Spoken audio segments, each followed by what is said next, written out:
And away we go. Hey, welcome to a special live interview. I'm Chris the Longbox Punk, and I am hanging out today with Mike Seers. Say hey, Mike. Hey, how's it going? Good, man. Hey, thanks for coming on, joining me on this interview and getting a little bit of time to just talk about some of your books. You've got the return of Rabbit Man coming up with lesser known comics. And then you're going to be continuing the Rabbit Man series. So for those that might not know, let's just jump right into tell me about Rabbit Man, about the initial series that is collected now, and then kind of where you're going with everything. Alrighty. Well, this is the collected series. It's like 314 pages. Okay. But Rabbit Man as a whole started all the way back in 2019. I was kind of I just moved to Colorado and was just finished my last series, Kid and Hannibal. Mm-hmm. And I wanted to do something new, and Rabbit Man was born out of an acid trip, looking at a meme for a Christmas Story with the little kid in the bunny suit and playing a lot of Fallout New Vegas. Okay. And I was just like, there's something here. And I didn't really write it or plan it. All of it, even up to the last page where it turns out they're in a post-apocalypse, was just on the fly. I just wrote it as I did it page per page. That's great. Yeah, I like to keep doing that with pretty much everything that I do on my own, because if I don't know where the story is going, then it can branch out. Because even when I use scripts and stuff like that, it just falls apart anyway, and I never use it. Yeah, the best laid plans always fall apart. I completely agree. And just along those lines, so when I was reading The Apathetic Mouse Man, you put him through some crazy things. And I loved in the intro that you wrote of that, of he finds out that he's immortal.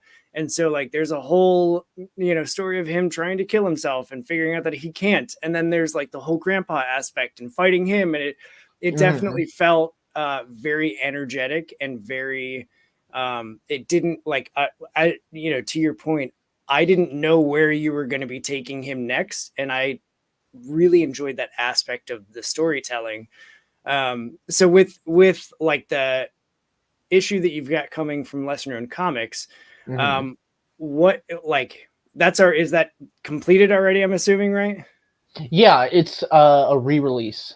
There's the first 4 issues, and they're gonna re-release the first 4 issues. So the Mouse Man on lesser known comics is still the same first issue of Mouse Man. Got it. Great. Okay. And then with the Rabbit Man Returns, are they only going to be publishing that Returns number, the one shot, or are they also going to be picking up and distributing the ongoing series that you're going to be getting into? Right now we're actually trying to get the first 7 issues of the original series up on the website. They might be digital download, but you can get them in physical copy on Amazon.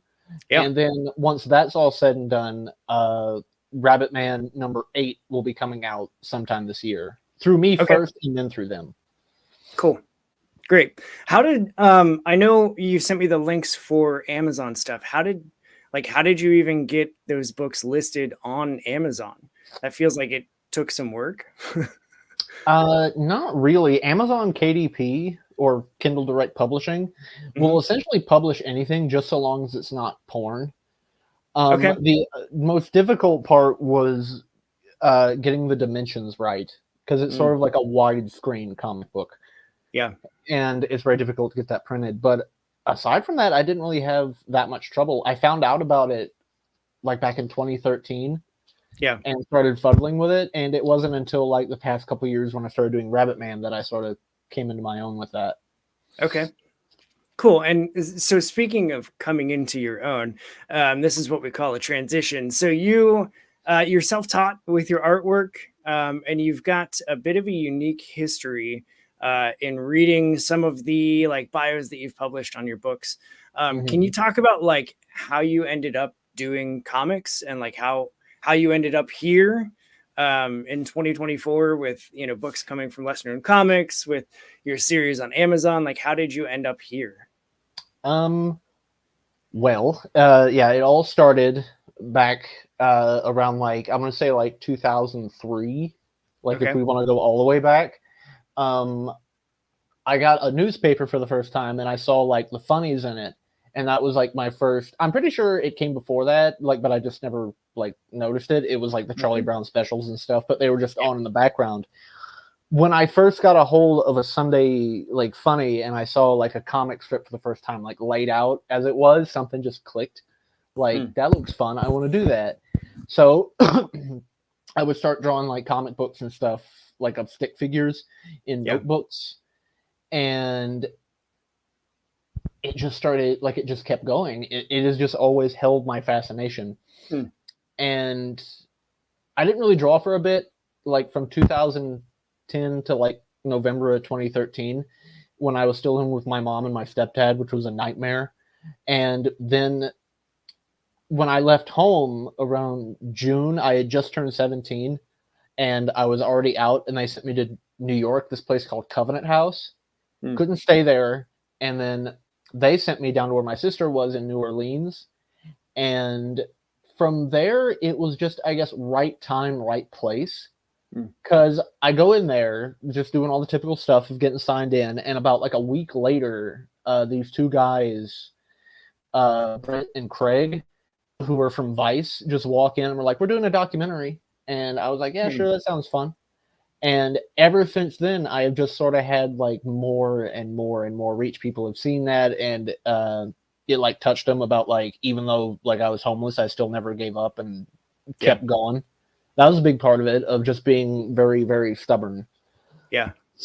And sort of out of that, I guess it's kind of like the mixture of Charlie Brown and how he can never kick that football, and my own shitty experiences. Yeah.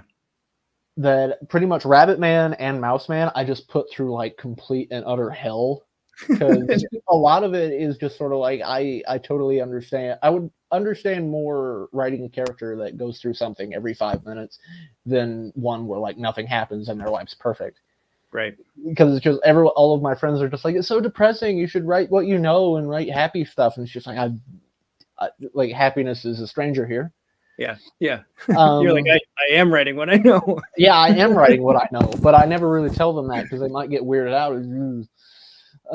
But meeting up with lesser known comics was just kind of like a thing. Like, I don't know what happened. My brother-in-law sent me a link to it. It was like, here, check these guys out. They're like punk rock and stuff. And I got in contact with them, asked them if they published, and after 2 years of going back and forth with them, we finally got stuff out. And it all just like goes by so fast. It's just like I'm not even 30 yet, and here I am like doing the thing I set out to do when I was like 5. Yeah. Yeah, Not many like people get there. Yeah. Yeah.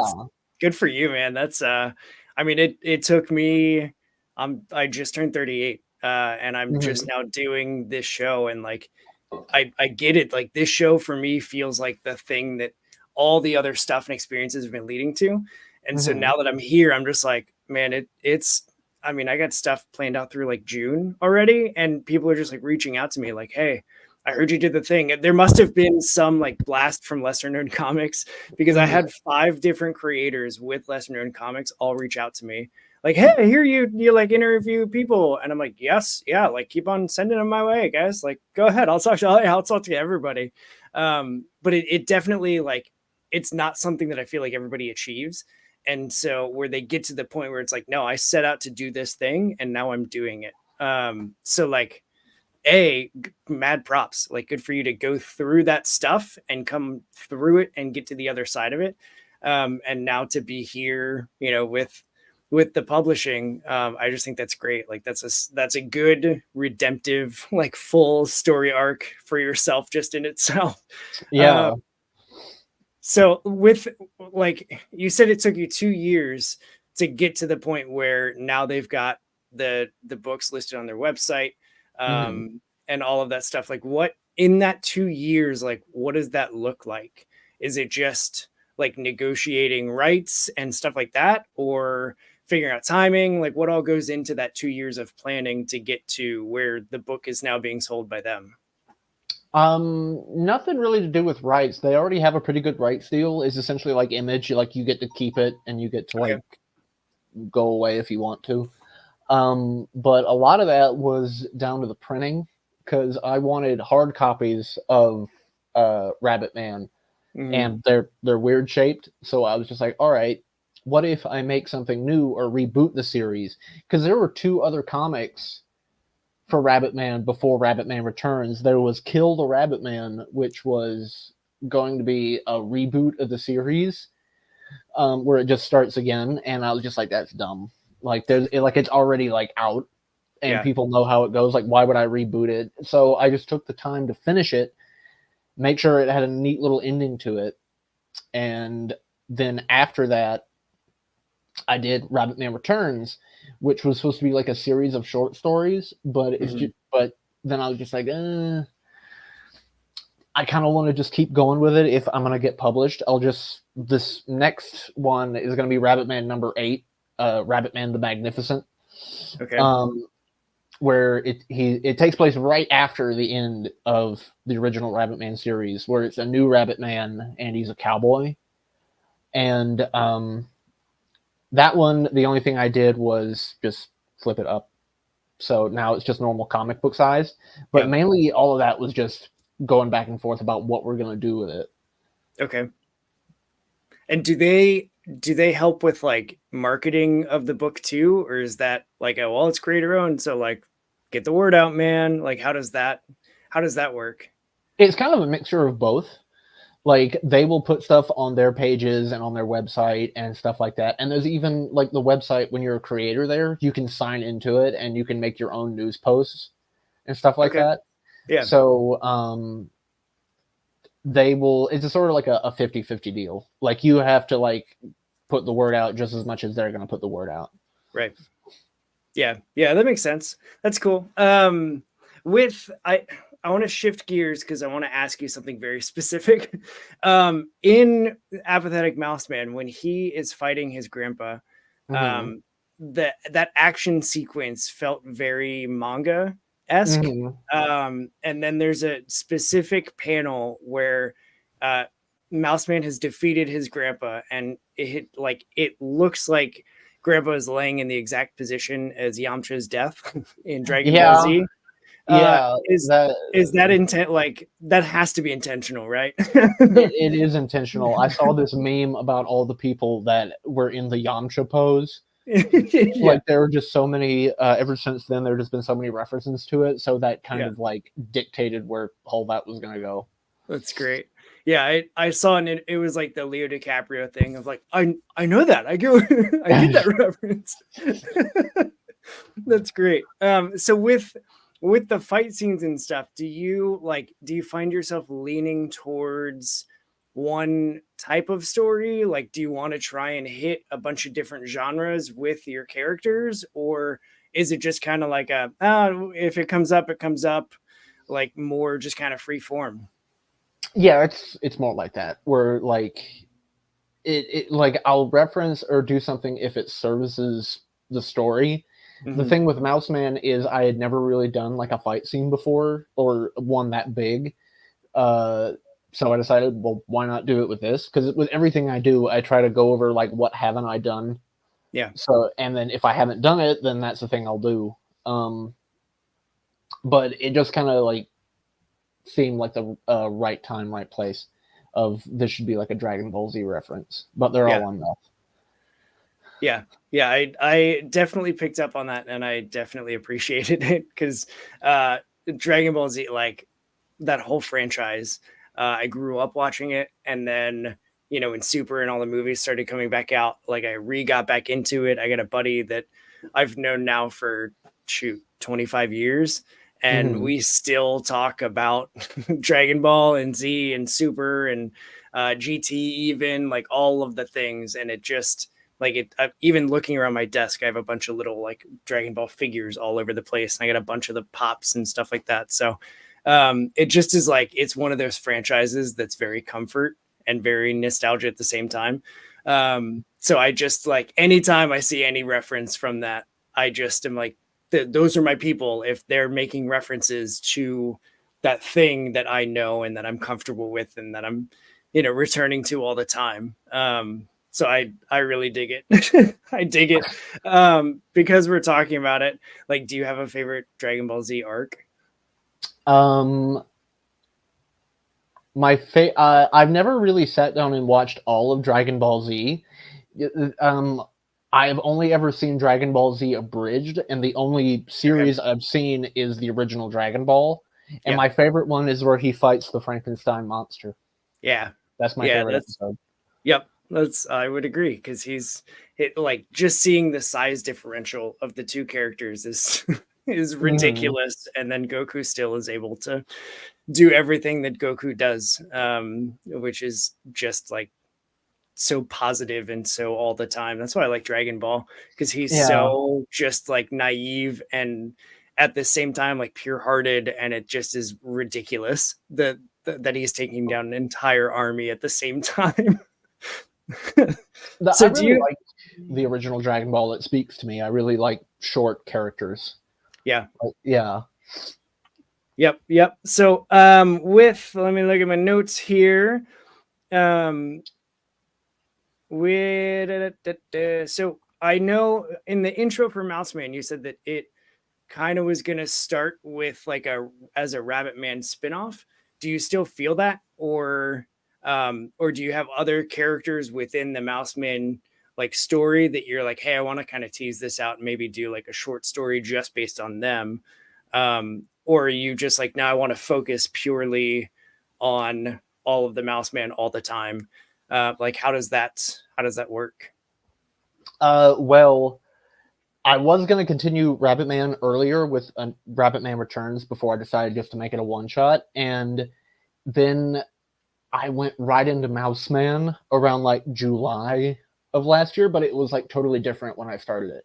It was like a fantasy story about he's literally the size of a mouse. And I'm pretty sure you can find it on my Instagram somewhere of him like riding a snail and stuff like that. But then I was like, people have done that. It just kind of looks like Redwall. So I decided, what if he's like a little mouse inside of like a lab and people are shooting him up with drugs and stuff like that? Yeah. But then that part stuck, but I still didn't like it. So I was just like, all right, what if I just make him this guy in a trailer park in a mouse suit? And that clicked. So I just stuck with that like all the way through. Yeah.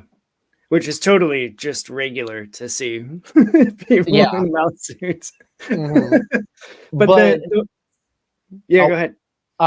Mouse Man and Rabbit Man are connected, because if you notice, Grandpa is just an old version of Rabbit Man. So Mouse Man is, I'm not going to say how, but it's not done yet. The Apathetic Mouse Man is going to continue, I think, with either 5, maybe more, maybe like 6 or 7 more issues. But 4 was a nice rounded place to stop so I could switch gears and go back to Rabbit Man. Because Mouse Man is going to appear in Rabbit Man, and Mouse Man is going to be the prequel to Rabbit Man. Okay. Like the entirety of it. I was just going to make Grandpa just like a one-off nod, like, hey, remember this thing? But I was just like, there's just something here that I could do, and I know exactly what I'm going to do, but I'm not going to say what it is. Yeah. But Mouse Man is going to lead to the apocalypse that creates Rabbit Man, and Mouse Man and Grandpa are going to be heavily involved. Awesome. I'm here for it. That sounds like a blast.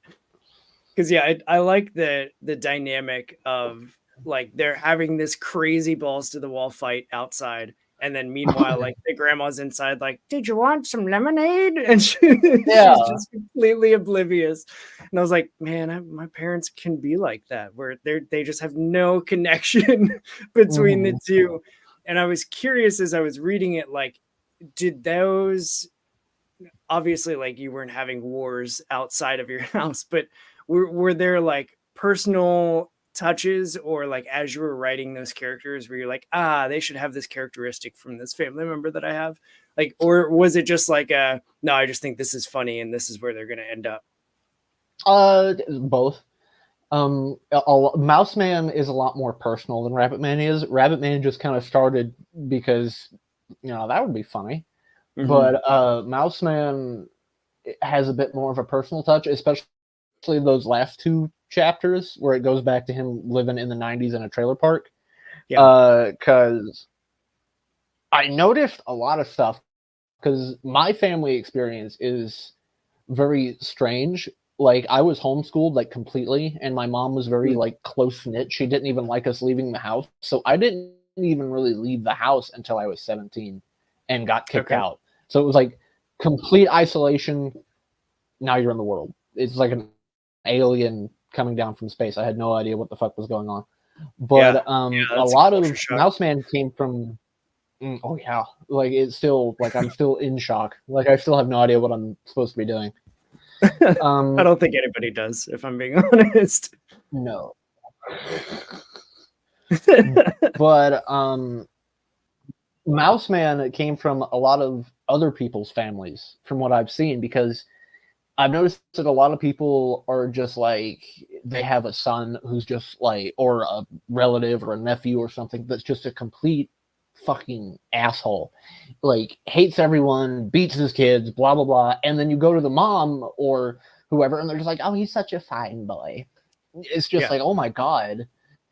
And that just happens like so many times, like in so many different families, especially now that where I'm living in Colorado is just such a small town. You really start to see like the simulation Leave It to Beaver bullshit like really seeping through, especially when I am coming at it like as a complete outsider. Was never around it. The only family I had was my crazy mom. So now I'm in normal society and it just seems off. Like, real bad. Yeah, and part of that so too that was is kind like of what started Mouse town. Man, is essentially people suck. Yeah. That sort of goes back to the thing of, especially living in New Orleans, which was a thing. A lot of the cops and stuff out there are corrupt. So if you notice, like the cop or the sheriff, you find out is Mouse Man's brother-in-law. So essentially, he can do whatever he wants because his wife's brother is just like a meth addict. He sells drugs. He's sort of like the kingpin of that entire area, but can't do shit because his wife is married to the police officer and she doesn't want him to be touched. And that happens a lot, like in real life. Like if you're related to or have someone married into like the police in a small town, like you can essentially do any fucking thing. That's crazy. Yeah, that's I noticed when he showed up, I was like, oh God. Like seeing that he's connected in the family either means Mouse Man just gets a free pass for anything he wants, or like he and the sheriff are best buds and the sheriff is just as bad as Mouse Man is. And so it was fun to see that play out because it like seeing him as the very like straight-laced sheriff. Like it's I wanted to do something interesting. Yeah. No, I liked it. I highly enjoy it. I know it's all black and white, which I also like. I am totally down with because sometimes colors can just for me like they don't always add or have to add something to the story, and you can have just a really good black and white. Is it all? Are you like traditional analog, like paper, pencil, ballpoint pen, Sharpie, or are you like digital art creating that way? I color digital, but everything else, I do like regular pen and paper. Okay, cool. And these are my pens of choice. Are these things? Oh, got it. Yeah. But yeah, I've always liked doing it that way because that's how I've learned. So yeah, you got to stick with what you know, right?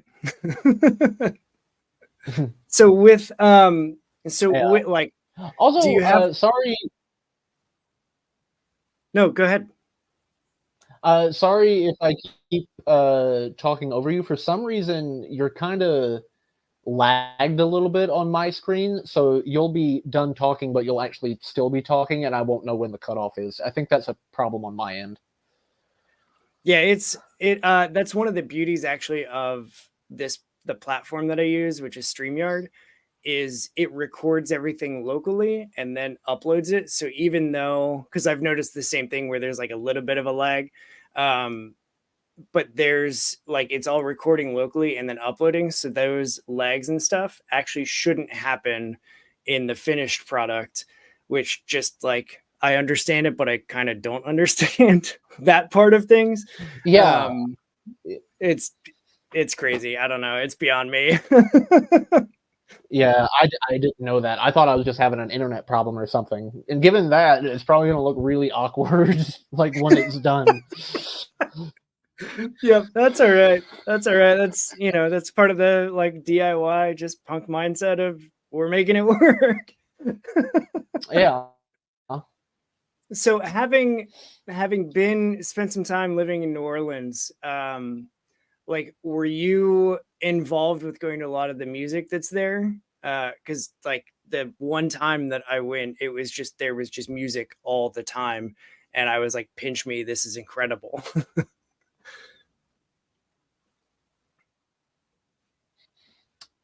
Well, I was doing a lot. Like, I did music. I would go to like music stuff, but at that place, Covenant House, when I first got there, there was a curfew. But Mm. on the boys' floor, because there was the girls' floor and then the boys' floor, they had them separated. We were got a lot more of a lenient treatment.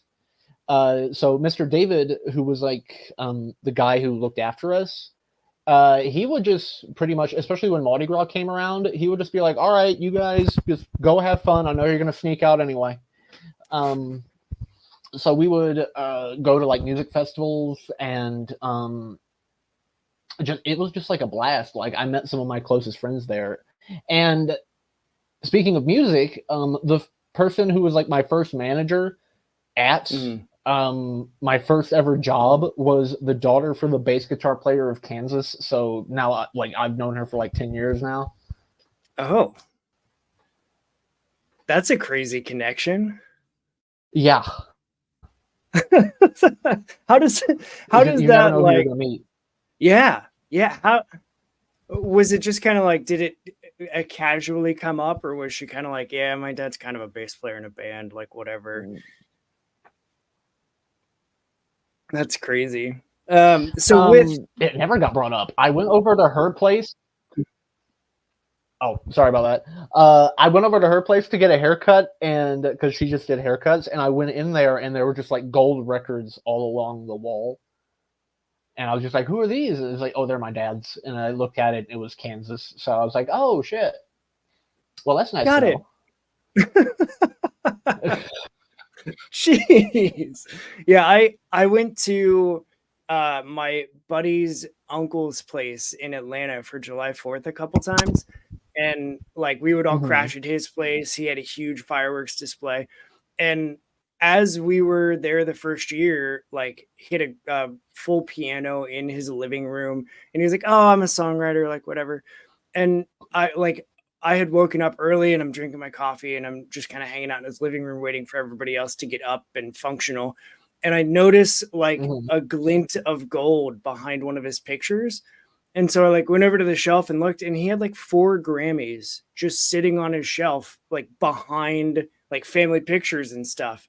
And so when he finally got up, I was like, dude, you have Grammys? I was like, oh yeah, I've written songs for like Beyonce and Britney Spears and blah, blah. And I was just like, and you just like have them hidden in your house? And he was like, yeah, I just kind of do it because I like doing it. And I was like, God, dude, how do you Oh my not, god! like, how do you not lead at least occasionally when you meet people with like oh yeah, I mean, I've won some Grammys, and then to just have them hidden in your living room, like, all right, dude, I don't get it, but all right.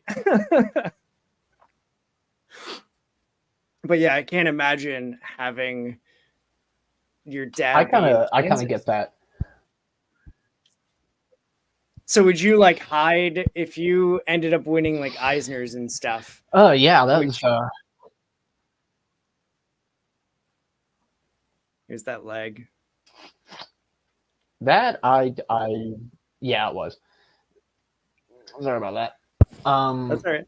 But if I ever won any awards or did anything, I don't know. Like, it's like the thing of like someone being like, "Oh, I want to be famous," and it's sort of like when a kid talks about being an adult, you think that there's going to be this big change, but there really isn't. It's still you, and you're just sitting there with a bunch of money, and you did a thing, and now people are going to harass you in public, especially if they know who you are and what you did. And I kind of go approach it like Dave Sim, where it's just like doing comics and stuff like that. You're just famous enough. You can pay your bills and you can go to a Comic-Con and be like, "Oh my God, it's the guy that did the thing." But if you go across the street, no one knows who the fuck you are. People aren't trying to like rush you and shit. And if people started doing that, I would just never leave my house. Just go right back into like, nope, I'm gonna be a hermit. I'm gonna stay at home. You can just be life out there, whatever. Yeah. So what? Just pull a Bill Watterson. So with so you've got all of your focus really coming in on Rabbit Man. Do you have any like future ideas for different comics at this point? Because it seems like it's the more that I learn about the creative process, the more that it seems like it's a, you know, forward thinking, like, yeah, I'm going to have this and then this releases in like 2025. Do you have ideas for future projects that you're like kind of kicking around, or are you of the mindset of like, here's my thing, I'm going to focus on this thing until I see it through to the end, and then I'll start a new thing? I actually do have an idea for one other comic, because right now it's just Rabbit Man. I'm gonna do like 4 or 5 issues of Rabbit Man, and then I'm gonna go back to Mouse Man and finish that series, and then back to Rabbit Man. But in between that, I've kind of been kicking around an idea for a comic that's an homage to my favorite book, which is Frankenstein. Just sort of a different take on it. That has been something I've always wanted to do, is something about Frankenstein. Not an exact one-to-one Junji Ito where he just did the book flat, but something that's inspired by Frankenstein. Okay. Yeah, I love the classic monsters. But I was always more of a Dracula fan, even though I have no idea why. Like, even rewatching the original, you know, monster movies, I just like, I don't know if it was Bela Lugosi and his performance, or, you know, what it was about that Dracula movie, but that one just sticks with me as like, that's my jam. I love it.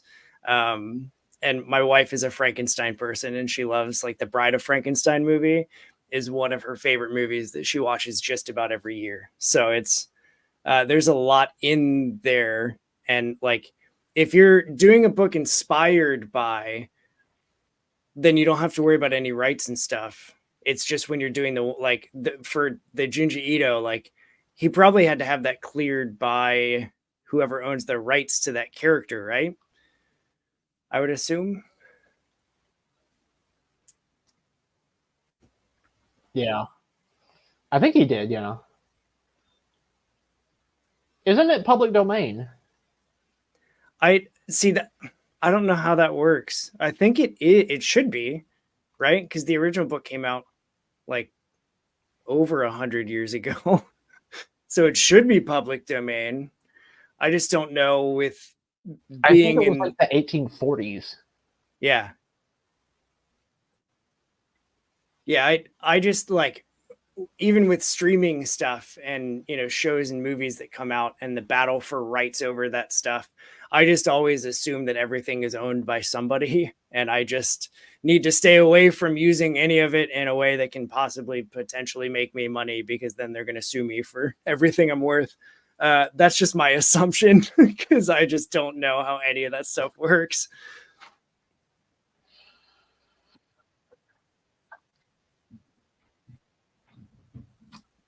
Yeah, I'm kind of afraid of that. Like, I know I have Mouse Man, and original Steamboat Willie Mickey Mouse came out well, as public domain, and I was like, I should do something with this, but I also don't want to get sued. Yeah. Yeah, and Disney being the juggernaut that they are, they're for sure like tiptoe around anything. Because I remember when Steamboat Willie was released into the public domain, and it like there were people like, hey, it'd be cool to do something, but I still don't know if Disney's gonna just let that happen. But that is quite all right. So with right. Okay, so people can find your books on Amazon, which I should have linked in the show description. If not, I'll make sure that they're there. I'm going to link to the lesser known comics site so that they can grab Rabbitman Returns #1, because that is up on their site currently as I'm looking at it right here. The digital download or a physical copy as well. I love that it's 50 pages. I love an oversized book. Just personally make sure people get their bang for their buck with that. And then on social media, where should they find you? Mike Seers Art on Instagram and TikTok, and Facebook. It's called Cartoon Cafe. Perfect. Cool. I'll make sure to get those links as well and include those so that people can find you, follow along with all of your future Mouse Man and Bunny Man or Rabbit Man, all of their future hijinks and stories that you've got coming for them. Any final thoughts, words of wisdoms, any hot takes, anything like that before we wrap this little interview up? All right. The only word of wisdom that I would have, Taylor Swift or something says, you should never give up. I don't have billions of dollars and was once homeless, but still went through and did everything. The main thing is don't give up and don't quit your day job until you are in a place to where you can. Because a lot of people who are trying to work through all that, it's going to be a lot tougher because the entire system is against you because you are a poor person. So basically, like, don't give up.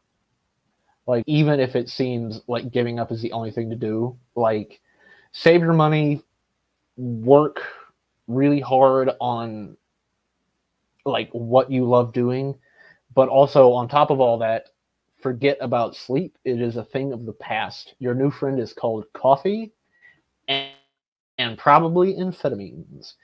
You gotta get it done. Yep.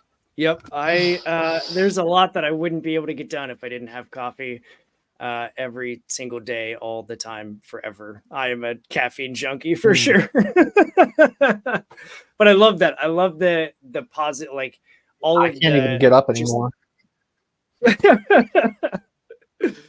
Yeah, I love the going through everything tough and then keeping that positive mindset of just don't give up. I love that message a lot, and I think like that's where I want to end it, is on that don't give up, people. So thank you so much, Mike, for joining me. I appreciate it. I enjoyed talking with you about all of your little characters that you've got and the worlds that you're creating, and the struggles that they're going through, but also keeping that don't give up story. So again, I'm going to link everything in the show description right below here. We'll share it on social media as well, at Longbox Punk everywhere. But that's going to do it for this interview with my pal Mike Seers. Thanks again for tuning in, checking out the video punks. And until next time, why don't you go read some comics, because they're good for you. We're going to end the stream right here.